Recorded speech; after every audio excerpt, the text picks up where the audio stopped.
By Kathy Free, Washington Post. In an era where we glorify speed and nearly everyone carries a computer in their pocket, it's a surprise to find New York City's Paul Schweitzer filling up a doctor's bag with tools of his trade: typewriter ribbons, needle nose pliers, to make emergency calls, to repair sticky typewriter keys and shredded ribbons.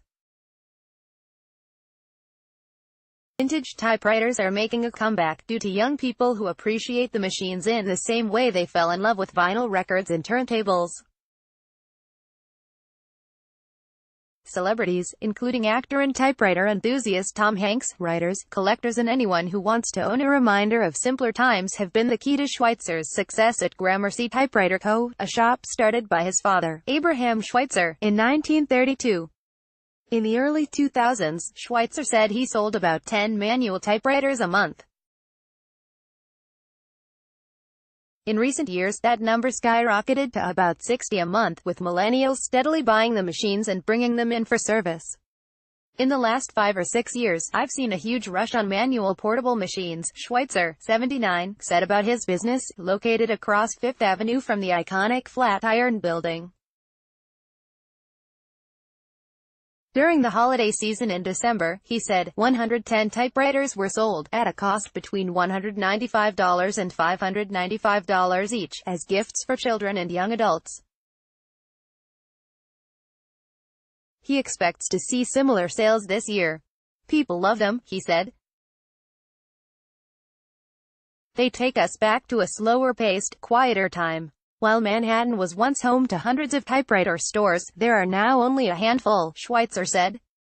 There are only about 250 repair shops coast to coast, he added. Now that he's approaching age 80, he said, he almost feels an obligation to continue the work for as long as he can, just as his father did after starting the family business during the Great Depression. There's a big demand right now for what we do, said Schweitzer, who wears a tidy black apron over his shirt and tie so that he'll always be ready for emergency office calls. Just the other day, a man came in with his 12-year-old son, he said. The kid wanted a typewriter. Not a computer, a typewriter. He wanted to type notes to his friends. People are astonished, Schweitzer said, to learn that he lugs a physician's bag on office calls to businesses throughout Manhattan, where manual typewriters are still tucked away in corners here and there. The days are gone when an insurance company might need to have 200 typewriters cleaned, he said, but they might have 15 or 20. It's rewarding to me to help keep these machines running. Schweitzer finds beauty in a smooth-functioning Smith Corona or IBM Selectric, and he has plenty of company. One of his most loyal customers is actor Tom Hanks, who has a large collection of typewriters, not to simply decorate an office, but to use for typing letters, movie memos, reminders and more. Paul sells tools, not toys, Hanks wrote in an email to the Washington Post. His typewriters work, and are meant to be used, to be pounded on, to be written with. Hanks said he likes the permanence and tactile nature of the typewriter.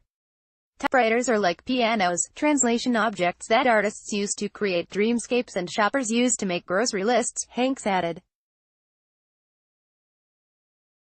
The difference is that whatever you type will physically exist for centuries. When Hanks is in New York, Schweitzer added, he'll pop in to talk shop and relax for a while and maybe try out a new typewriter.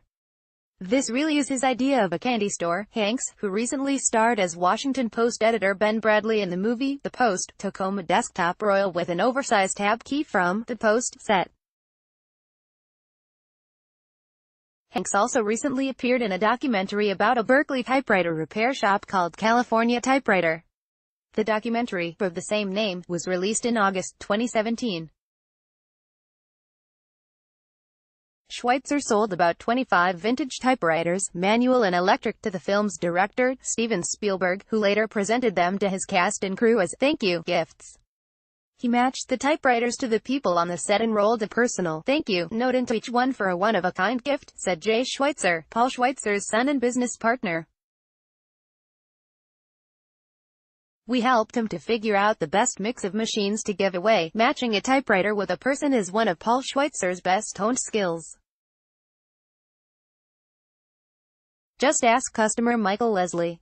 During a visit 2 months ago to Schweitzer's shop, Leslie spotted a sleek, lean model with a sand-colored finish, an elegant carriage and a zippy return.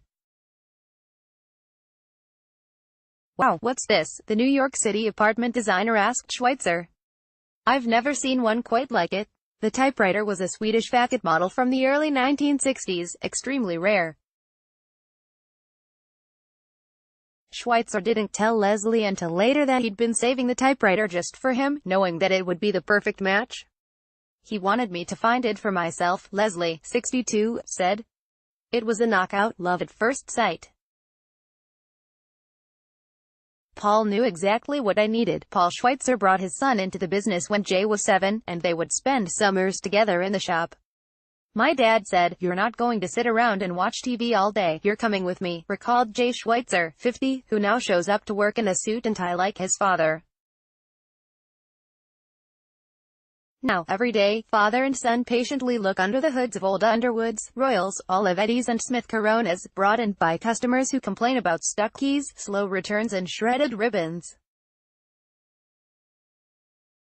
"The Schweitzers have an abundance of parts for repairs," said Paul Schweitzer, since he bought the inventories of nearly every typewriter shop in Manhattan when the owners grew tired of competing in a high-tech world and went out of business one by one. But not Schweitzer. He bet on the lasting allure of the typewriter. "I had a hunch," he said.